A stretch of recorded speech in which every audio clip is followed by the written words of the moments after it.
Hello, good afternoon. My name is Manuel Alejandro, and today I'm going to talk about the only book that I remember, because I don't like to read books, is The One and Only Ivan.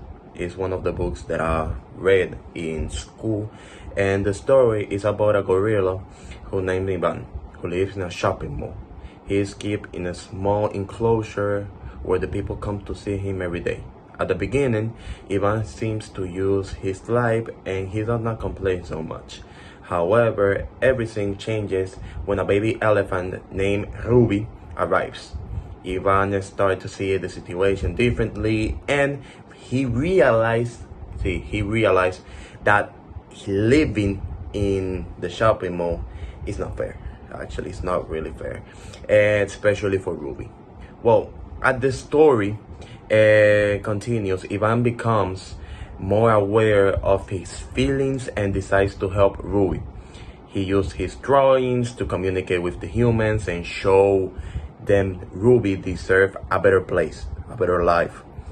And in the end, his actions help both of them to transfer to the zoo, where they can live more peacefully, more peacefully.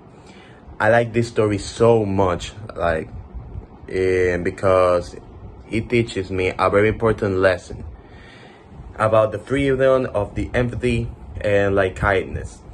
It shows how the animals, also the emotions, deserve and respect the changes throughout the story, from being the passive to becoming brave and protective. One advantage of this story is that it isn't easy to understand, but it's still very meaningful.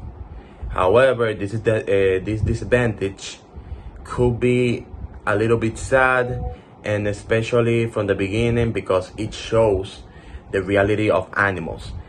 To finish this, The One and Only Ivan is a beautiful and emotional story. I love that so much. When in school they told me to read it and speak out in the class, it's pretty, actually a pretty good book, and I like it so much. That's the only book that I can say that is one of the favorite books that I ever read. Well, the only book that I read, because I don't like to read at all. But thank you so much for listening to me, and have a wonderful day.